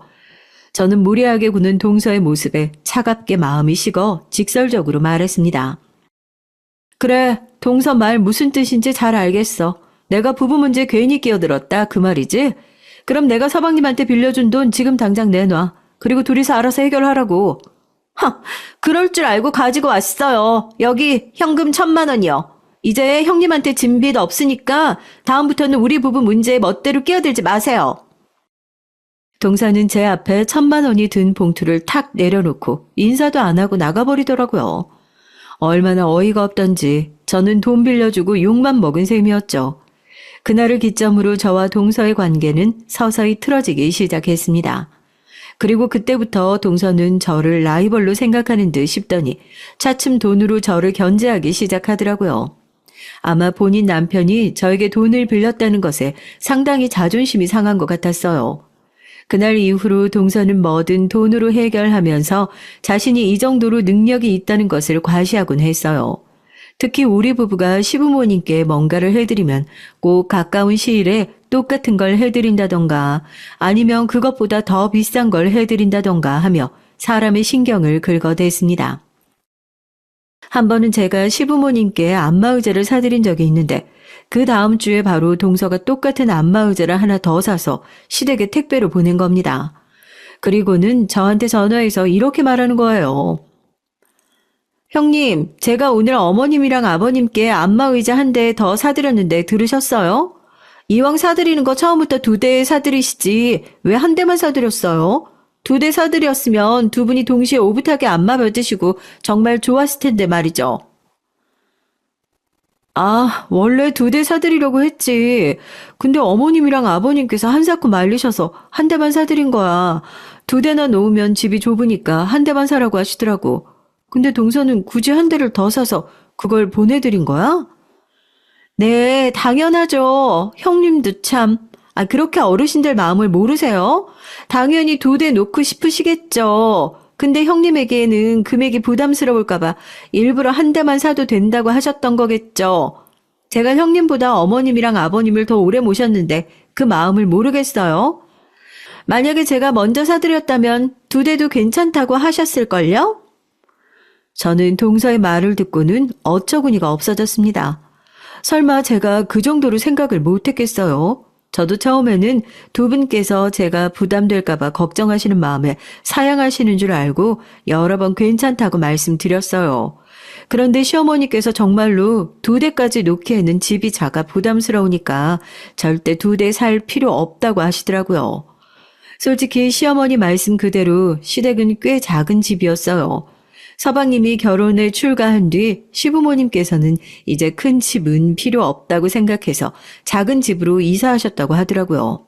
그리고 남편이 결혼에 출가한 뒤에는 줄곧 그 집에서 살고 계셨고요. 그래서 시어머니 말씀대로 한 대만 집에 놔두렸던 건데 아무리 말해도 동서는 끝까지 자기 말이 옳다고 해서 곤혹스러웠습니다. 그 후 신경이 쓰여 시댁에 전화를 드렸는데 아니나 다를까 시어머니께서 상당히 곤란해하고 계셨어요. 그래, 둘째 아가가 갑자기 안마의자를 보내서 받기는 받았지. 아유, 근데 집에 안마의자를 2대나 두기엔 번잡하기도 하고 집이 너무 좁아지는 것 같아서 곤란하지 뭐냐.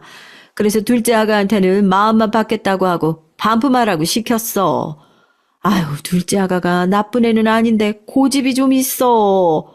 어쨌든 돌려보내기로 했으니까 너무 걱정하지 말아라. 역시 제 생각이 맞았더라고요. 시어머니께서도 동서에게 괜찮다고 그렇게 사양했는데 동서가 자기 멋대로 사서 택배를 보냈던 거였죠. 그래놓고 시어머니께서 반품하라고 동서에게 연락했더니 회사 일 때문에 시간 없다고 시어머니께 대신 반품해달라고 했다는 겁니다. 결국 반품은 시어머니 대신 제가 직접 하게 됐죠. 이후 동서에게 다시 연락이 오진 않았지만 서방님을 통해 들은 바로는 시부모님이 자기 마음을 몰라주신다고 툴툴거렸대요. 그리고 제가 안마의자를 반품했다는 말을 들었을 때는 상당히 짜증을 냈다더군요. 그 얘기를 들으니 저는 동서가 꼭 자기 뜻대로 안 돼서 짜증을 내는 어린애같이 느껴졌습니다. 덕분에 주변 사람들만 힘들고 껄끄러워지고 말이에요. 하지만 어쩌겠어요. 동서 마음 챙겨주기 위해 시부모님이 작은 집에 안마의자를 2대나 놓고 좁게 사실 수는 없는 노릇이잖아요. 그 일 이후 저와 동서는 더 멀어졌고 연락도 거의 하지 않게 됐습니다. 안마의자 사건이 잊힐 때쯤 어느 날 시어머니께 연락이 왔어요.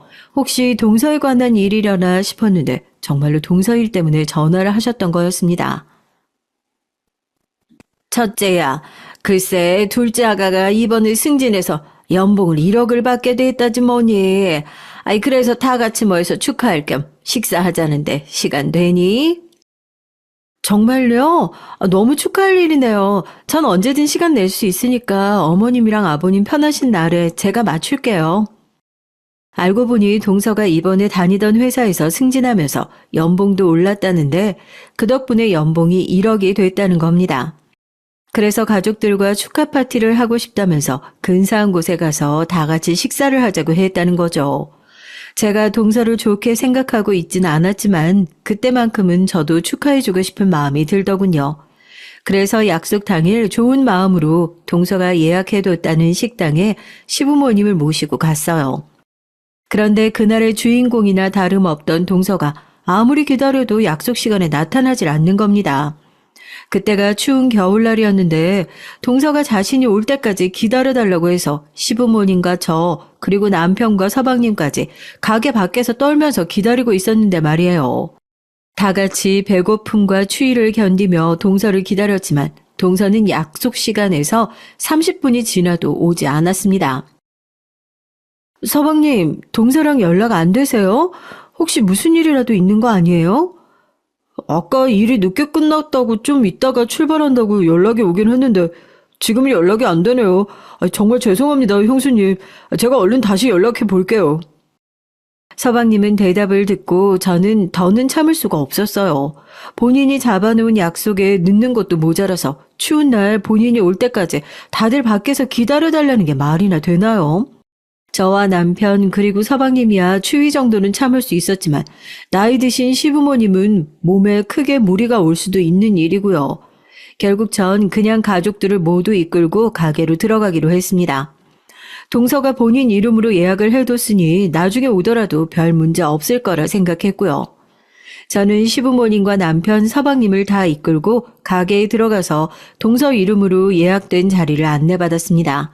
그리고 먼저 식사를 주문하고 동서를 기다리기로 했죠. 그러나 동서는 식사가 다 준비될 때까지도 오지 않았고 결국 모두가 음식을 먹으면서 동서를 기다리기로 했어요. 그리고 결국 동서는 약속 시간에서 1시간이 지나고 난 후에야 식당에 도착했습니다. 식당에 들어온 동서의 표정은 좋지 않았어요. 꼭 씹은 표정처럼 구겨져 있었죠. 알고 보니 동서는 우리가 모두 동서가 식당에 도착할 때까지 밖에서 기다리지 않고 먼저 식당에 들어와 있던 게 기분이 나빠 그렇게 표정이 좋지 않았던 거였어요. 형님, 어떻게 이러실 수가 있어요? 제가 금방 온다고 조금만 기다려달라고 말씀드렸잖아요. 우리 그이가 말 안 했어요? 동서가 일이 늦게 끝났다고 좀 이따가 출발한다고 했다는 말은 들었지. 근데 이미 약속 시간도 지났고 그 후로 연락이 안 되는데 어떻게 올 줄 알고 계속 기다려. 그리고 우리가 동서 하나도 안 기다리고 그냥 식당에 들어와 있던 줄 알아? 동서가 도착할 때까지 기다려달라고 해서 우리 밖에서 30분이나 기다렸어. 오늘 날씨 엄청 추운 거 알지? 근데 동서가 식사 대접한다고 해서 밥도 안 먹고 와서 그대로 추위 속에서 떨면서 기다렸는데 먼저 미안하다는 말 한마디 정도는 해야 되는 거 아니야? 형님이야말로 저한테 미안해 하셔야 하는 거 아니에요? 형님이 그냥 들어가 있자고 하지 않고 조금만 더 기다렸으면 다 같이 들어올 수 있었던 거잖아요. 누가 보면 형님이 오늘 승진떡 내는 사람인 줄 알겠네요. 그럼 동서는 나이 드신 시부모님을 오늘같이 추운 날에 그냥 서 계시게 해야 했다는 말이네. 그것도 1시간이나? 동서, 기분 나쁜 건 알겠는데 그래도 말이 되는 소리를 해야지. 그러다가 두 분 몸 상하시면 동서가 책임지는 거야? 약속 시간에 1시간이나 늦었으면서도 사과도 없고 본인 기분만 생각하면서 짜증내는 동서를 보니 정말 화가 나더라고요. 저와 동서의 언성이 점점 높아지자 옆에서 듣고 계시던 시아버지께서 불편한 기색을 보이셨습니다. 둘째 아가, 우리가 먼저 식당에 들어와 있던 게 그렇게 기분이 나빴다면 첫째 아가 대신 내가 사과하마. 그러니 이방 기분 풀었으면 좋겠구나. 그래 여보, 오늘 좋은 날이잖아. 그런데 이렇게 기분 상하면 되겠어? 기분 풀고 얼른 맛있게 식사하자, 응? 시아버지께서 대신 사과하겠다 말씀하시고 서방님도 살갑게 말하니까 동서도 더는 말을 못하더라고요. 저도 식탁 밑에서 남편이 손을 잡고 그만하자는 신호를 보내서 그쯤에서 입을 다물었습니다. 어쨌든 좋은 날이긴 했으니까요. 사실 시부모님과 우리 부부, 동서네 부부가 다 모여서 식사를 하는 건 정말 오랜만이었어요. 그동안 코로나 때문에 전혀 모이질 못했거든요. 그래서였는지 시부모님께서 먼저 분위기를 좋게 지나가자고 눈치를 주셨고 다들 마음이야 어찌 됐든 살얼음판같이 아슬아슬한 분위기 속에서 모두 동서의 승진을 축하했습니다. 그 후 어떻게든 웃는 얼굴로 식사 자리가 끝나기는 했어요. 하지만 저는 그날 동서의 행실에 다시 한번 실망했습니다. 동서를 축하하고 싶던 마음 역시 사라진 지 오래였고요. 하지만 시부모님께선 아끼던 며느리가 기분 좋아 보이지 않자 걱정이 되셨는지 따로 자리를 만들어 다시 축하 파티를 열어주셨다고 전해 들었습니다. 그 덕분에 기분이 나아졌는지 연복 1억을 찍은 동서의 콧대가 하늘을 찌르기 시작했어요. 이씨 집안에서 자기보다 더 돈을 잘 버는 사람은 없고 자신이 제일 대단하다고 생각하는 것 같았습니다. 그리고 얼마 지나지 않아 저는 다시 한번 동서의 생각을 제대로 확인하게 되는 일을 겪게 됐어요. 때는 코로나가 조금 잠잠해지고 거리두기도 풀리고 거의 일상생활로 돌아갈 때쯤의 명절이었습니다. 이때 가족들이 모여서 다 같이 음식을 만들자고 말이 나와서 일찍 시간을 내서 모이기로 했어요. 저는 전날 밤에 동서에게 전화를 했습니다. 몇 시쯤 올 수 있는지, 재료는 뭘 사올 것인지 등등 물어볼 게 많았거든요. 그런데 동서가 명절에도 회사 일이 있어서 일찍 못 올 것 같다는 겁니다. 죄송해요. 제가 일이 많아서 일찍 모이긴 힘들 것 같아요. 그냥 모이지 말고 따로 재료 사서 각자 음식을 만들어 가면 어떨까요? 그래? 명절에도 일이 있어? 어쩔 수 없지. 그럼 동서는 할 수 있는 음식 한두 가지 정도만 따로 만들어서 와줘. 사실 처음부터 저는 동서가 일찍 못 올 거라는 걸 대충 알고 있었습니다. 서방님을 통해 동서가 승진하고 난 뒤부터 이전과는 비교도 안 되게 바빠졌다는 얘기를 들었거든요. 그래서 저는 동서를 기다리지 않고 먼저 시댁에 가서 시어머니와 함께 명절 음식을 만들었습니다. 서방님도 아침부터 와서 남편과 시아버님이랑 함께 명절 음식을 준비했죠. 그런데 점심쯤 온다고 말했던 동서가 해가 다 질 쯤이 되니 그때서야 온 거예요. 동서가 늦은 거야 이제는 일상이니 솔직히 그러려니 했습니다. 당연히 명절 음식도 준비하지 못했을 거라고 생각했죠. 그런데 잘 보니까 동서가 양손 가득 명절 음식을 들고 왔더라고요. 시어머니와 저는 그걸 보고 깜짝 놀랐습니다. 아이고 둘째 아가, 그걸 직접 전부 해온 거니? 회사 일도 많다더니 언제 이렇게 한 거야? 아이고 힘들어서 어떡하니? 아니에요 어머니. 제가 그럴 시간이 어디 있겠어요. 지금도 간신히 온걸요. 대신 명절 음식 사왔죠. 이거 다 정말 유명한 곳에서 사온 명절 음식이에요. 요즘 돈 많은 부자들 다 이렇게 주문해서 먹는다고요. 너무 좋지 않아요? 동서의 말을 듣고 저는 말문이 막혔습니다. 시어머니께서도 말문이 막히셨는지 아무 말씀도 못 하시더라고요. 솔직히 저는 명절 음식 사오는 거 나쁘지 않다고 생각하는 사람이에요. 하지만 시어머니와 제가 아침부터 열심히 음식을 만들었다는 걸 뻔히 알면서도 그렇게 말하는 건 경우가 다르지 않을까요? 하지만 동서는 뭐가 잘못됐냐는 듯 웃으며 시어머니와 저를 번갈아 보더군요. 그런 동서를 보고 있으니 황당함을 넘어 이게 동서의 진심인가 의문까지 들었습니다. 그래도 사온 성의가 있고 시어머니께서도 연세가 있으셔서 요리하기 힘드신 게 뻔히 보여서 저는 그냥 동서가 가지고 온 명절 음식을 받아들고 시어머니께 말씀드렸어요. 잘 됐네요, 어머니. 요리하시면서 손 붓는다고 많이 힘들어하셨잖아요. 이제 우리도 몇 가지만 직접 만들고 이렇게 사다 먹어요, 어머니. 제가 다음 명절 때부터 사올게요. 그런데 제 말을 들은 동서가 코웃음을 치며 이렇게 말하는 겁니다. 어머 형님, 힘든 시기에 사업해서 돈 얼마나 버신다고 돈을 쓴다고 하세요. 그러지 마세요. 저도 사업하시는 사장님들 만나뵈서 알아요. 사업이 얼마나 불안정한 일인지 말이에요. 그러니까 형님 버시는 돈은 잘 두셨다가 형님 힘들고 돈 없으실 때 쓰세요. 이런 건 안정적으로 회사 다니는 제가 책임질게요. 동서의 말을 들으니 빈정이 확 상하더군요. 사람을 뻔히 무시하는 모습이 너무 잘 보여서 저도 말이 곱게 나가지 않았습니다. 아니야 동서, 무리하지 말고 동서는 그냥 하던 대로 회사 일이나 신경 써. 어차피 지금도 바빠서 간신히 왔다며. 오늘이야 어떻게 시간을 낸 것 같지만 다음에는 명절 음식 사올 시간이나 있겠어? 그건 제가 알아서 할 테니까 형님은 신경 쓰지 마세요. 그리고 전 형님이 오시기 전에도 이미 회사 다니면서 명절도 다 챙겼거든요. 그래, 회사 일이 바빠서 이리저리 빠졌던 건 아니고 그나저나 동선의 회사는 정말 너무하다. 아무리 일 많이 시키는 회사라도 보통 명절에는 쉬게 해주던데 동선의 회사는 어째 일을 더 시키는 것 같다. 생각해보니까 동서가 다니는 회사 말이야. 사실 기본도 안 돼 있는 회사 아니야? 복지가 너무 안 좋은 것 같네. 제가 능력이 너무 좋아서 그러는 거예요. 제가 없으면 회사가 안 돌아가거든요. 알지도 못하면서 그렇게 말하지 마세요. 여보, 이제 그만해. 그리고 재수 씨도 그만하시고 일하고 오느라 힘들 텐데 좀 쉬세요. 남편의 중재 덕분에 커질 뻔한 동서와의 신경전은 애매하게 끝나고 말았습니다. 그날을 계기로 저는 동서의 가치관이 어떤지, 심성이 어떤지 똑똑히 알 수 있었죠. 저는 그런 동서의 모습에 질려서 그날 이후부터 동서와 연락 한 번 안 하고 지냈어요. 하지만 남편은 서방님과 자주 연락을 했죠. 그래서 남편을 통해 동서가 어떻게 지내는지 계속 들을 수 있었습니다. 동서는 뭐든 돈 잘 버는 자기가 하겠다는 말을 아주 입에 붙여놓고 산다고 하더군요. 그러면서 은근히 서방님까지 무시하는지 매일같이 서방님이 남편에게 속이 상한다고 하소연을 하더라고요. 옆에서 얘기만 듣는 저도 어처구니도 없고 기분이 상하는데 서방님 속은 더했겠죠.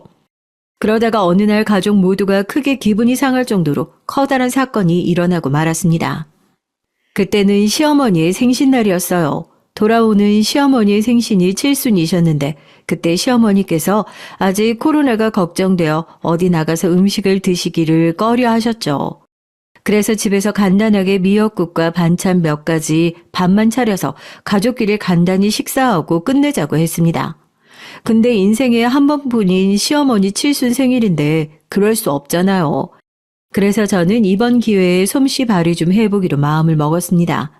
시어머니께서는 제게 과분하다고 여겨질 정도로 좋은 분이셨거든요. 남편이 늦게 결혼한 만큼 저도 늦게 결혼해서 나이가 좀 있었어요. 그런데 시어머니께선 제 나이와는 상관없이 절 며느리로 받아주셨고 흔한 시집살이 한번 시키지 않으신 고맙고 좋은 분이셨습니다. 지혁이가 회사 다니다가 사업한다면서 하루아침에 회사를 그만뒀을 때는 아유 정말 어떻게 살려고 저러나 싶었는데 아무래도 널 만나려고 그랬나 보다. 사업 자리 잡으면 결혼하겠다는 말이 그냥 둘러대는 말인 줄 알고 난 저 녀석이 평생 결혼도 못할 줄 알았는데 내 아들이랑 결혼해줘서 고맙다. 앞으로 우리 지혁이 잘 부탁한다.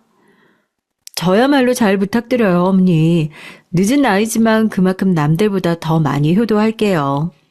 아이고, 말만 들어도 고맙다, 이해. 나는 우리 아들이랑 세아가 잘 살면 그걸로 족하니까 둘이 예쁘게 살거라. 시어머니께서 저를 반겨주시며 하셨던 말씀을 전 아마 평생 잊지 못할 거예요. 저는 이번 생신을 빌어 시어머니께 제가 늘 품고 있던 감사한 마음을 제대로 전해드리고 싶었어요. 그래서 시어머니 생신 때 일찍 시어머니 집에 가서 직접 음식을 만들어서 바로 대접해드리기로 했어요. 근데 저 혼자 일을 진행하기는 동서가 마음에 걸리더라고요. 저 혼자 시어머니 생신상을 차리면 나중에 또 무슨 말을 할지 상상조차 안 갔고요. 그래서 저는 제 계획을 전하기 위해 오랜만에 동서에게 전화를 걸었습니다. 동서, 나야. 이번에 어머니 칠순 생신 때 올 거지? 그날 내가 시댁에서 직접 음식해서 바로 어머니 생신상 차려드리려고 하거든. 굵직한 음식은 내가 다 할 테니까 와서 미역국 끓이는 거 정도만 도와줄래? 갈 거긴 한데 꼭 직접 만들어야 되나요? 그냥 제가 출장 뷔페 부르던가 아니면 평 좋은 음식점에서 상차림 예약할게요. 그게 낫지 않겠어요? 상차림 예약이라니? 동서, 어머니가 바깥 음식은 무서워서 못 드시겠다잖아. 그래서 최대한 안전하게 보내려고 직접 만드는 건데 출장 뷔페를 부르겠다고? 그러지 말고 준비는 내가 다 해놓을 테니까 와서 조금만 도와주기만 해. 그래야 동서도 어머님 앞에서 면이 설 거 아니야. 네, 알겠어요. 그럼 저 일이 바빠서 먼저 끊을게요. 동서는 짜증이 가득한 목소리로 알겠다고 하더니 냅다 끊어버리더라고요. 기분이 좋지 않았지만 그런 일이 한두 번이 아니라 저는 크게 신경 쓰지 않고 제 나름대로 음식 리스트를 짰습니다. 그리고 시어머니 생신 당일 예정대로 일찍 시댁에 가서 음식을 준비했죠. 그런데 동서가 오기로 했던 시간보다 훨씬 늦게 온 거예요. 그때는 이미 만들려고 계획했던 음식들을 거의 다 완성한 참이었습니다. 솔직히 동서가 그간 보여왔던 행동들이 있어서 동서가 제 시간에 올 것이라고 생각도 안 했고 기대도 없었어요. 그래서 더 늦게 온 동서가 놀랍지도 않았고요. 저는 늦게 시댁에 도착한 동서한테 덤덤하게 말했습니다. 동서 왔어? 내가 음식은 다 해뒀어. 미역국이랑 밥만 퍼서 식탁에 좀 차려줘. 동서는 인사를 하는 둥 마는 둥 하더니 그릇들을 옮겨서 밥과 미역국을 퍼서 옮기더라고요. 저는 그 옆에서 만들고 있던 잡채를 마저 만들었습니다. 그런데 요리를 하다 보니까 그릇이 모자라는 거예요. 잡채를 담을 그릇이 없어서 둘러보다가 마침 주방으로 동서가 들어오는 게 보였죠. 그래서 저는 동서에게 저기 있는 접시 하나만 닦아달라고 부탁을 했습니다. 그런데 동서가 갑자기 인상을 팍 쓰더니 이렇게 말하는 거예요. 아, 형님, 와서 도와주려는 말 진심이셨어요? 그게 무슨 말이야, 동서? 형님, 잊어버리셨나 본데 제 연봉이 1억이에요. 그런데 이렇게 손에 물 묻혀가면서 몸 써야겠어요? 제 말대로 상차림 예약이라도 했으면 형님도 몸 안 쓰고 편하셨을 텐데 왜 사서 고생을 하세요? 저는 동서의 말을 듣자마자 기분이 확 상하고 말았습니다. 그렇지만 시어머니의 칠순 생신날에 큰소리 내기 싫었어요. 그래서 딱 한 번만 더 참자 생각했죠. 심호흡을 몇 번 하고 저는 동서에게 이렇게 말했습니다. 동서, 말 좀 예쁘게 하자. 사서 고생이 아니라 이런 건 정성을 들인다고 하는 거야. 오늘 어머님 생신이야. 좋은 날에 큰소리 내지 말자. 얼른 상 차리는 거나 좀 도와줘. 그렇게 동서한테 몸을 돌리고 잡채를 마저 묻히는데 뒤에서 동서가 이렇게 중얼거리는 게 들렸어요. 참나, 꼴의 형님이라고 유세는 돈이 없으니까 몸으로 때우려고 하는 거지. 그 말을 들으니 더는 참을 수가 없었습니다. 그간 참아왔던 모든 화가 동시에 터져나왔죠. 솔직히 제 얼굴에 침 뱉기나 마찬가지지만 저는 화가 나면 눈에 보이는 게 없는 편이에요. 그날 정신 차리고 보니까 제가 잡채 묻히던 비닐 장갑 낀 그대로 동서의 머리채를 쥐어 잡아 뜯고 있더라고요. 야 이년아, 너 뒤질래? 그깟 연봉 1억쯤 받는다고 네가 아주 뭐 세상에서 가장 잘난 년이라도 된 줄 알아? 뭐야, 어딜 잡아 진짜. 돈 없어서 몸으로 때우더니 잘하면 치겠네. 쳐봐, 돈 많으면 어디 한번 쳐보라고. 왜? 그러면 내가 못 칠 것 같아? 야, 너는 내가 사업하면서 돈을 얼마나 버는 줄 아니? 너야말로 꼴 같지도 않은 회사 다닌다고 유세 떨지 마. 내 연봉이 10억이야. 너보다 10배는 더 번다고. 그러던 중 동서의 비명을 들으셨는지 시부모님이랑 남편 서방님까지 다 주방으로 달려왔습니다. 저는 양손으로 동서의 머리채를 잡고 흔들고 있었는데 동서는 머리칼이 다 뽑히는 것도 마다치 않고 막 몸부림을 치더니 제 손에서 빠져나가서는 저를 노려보더군요. 노려보는 눈이 어쩜 그렇게 표독스럽던지 꼭 화난 고양이가 절 노려보는 것 같았어요. 그렇게 동서와 제가 씩씩대며 서로를 노려보고 있자 시부모님께서 이게 다 무슨 일이냐고 물어보시더라고요. 그나가 둘째 아가, 이게 대체 무슨 일이냐? 왜 음식을 하다 말고 둘이 몸싸움을 해? 그래, 이게 대체 무슨 일이지? 말 좀 해보렴. 도대체 무슨 일이야? 저는 그 자리에서 시부모님께 숨길 것도 없이 동서가 했던 행동이며 말까지 전부 다 솔직하게 말씀드렸습니다. 듣고 있던 시부모님은 물론 서방님과 남편의 표정까지 안 좋아지더라고요. 시아버지께서 당황하신 얼굴로 동서에게 물으셨죠. 그네 말이 다 사실이냐, 둘째야? 네, 맞아요. 근데 제가 뭐 틀린 말 했나요?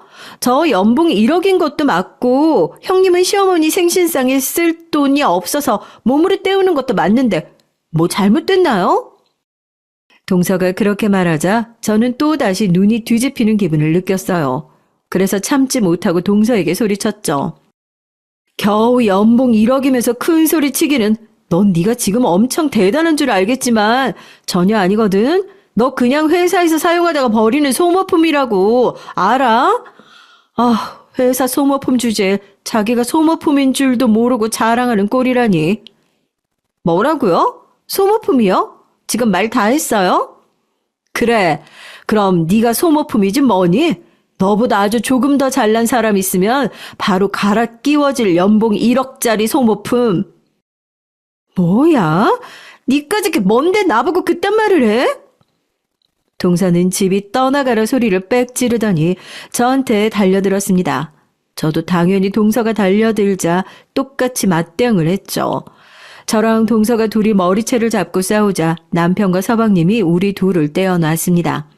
결국 잠자코 계시던 시어머니께서 언성을 높이셨어요. 도대체 이게 뭐더라는 짓이야? 둘째 아가, 내가 평소에 돈에 목매는 애인 줄은 알았지만 오늘은 경우가 지나치구나. 이렇게 위아래도 없는 아이인 줄은 내가 미처 몰랐다. 큰아가한테 당장 사과해. 죽어도 그렇게 못해요. 왜 저한테만 이러세요? 형님은 본인 연봉 10억이라고 거짓말까지 하고 내 머리채까지 잡았는데 왜 저만 사과해야 되냐고요. 그깟 사업이 뭐 대단하면 얼마나 대단하다고. 동서의 말을 듣고 저는 어이가 없었습니다. 모든 걸 듣고 있던 남편이 동서에게 얘기했어요.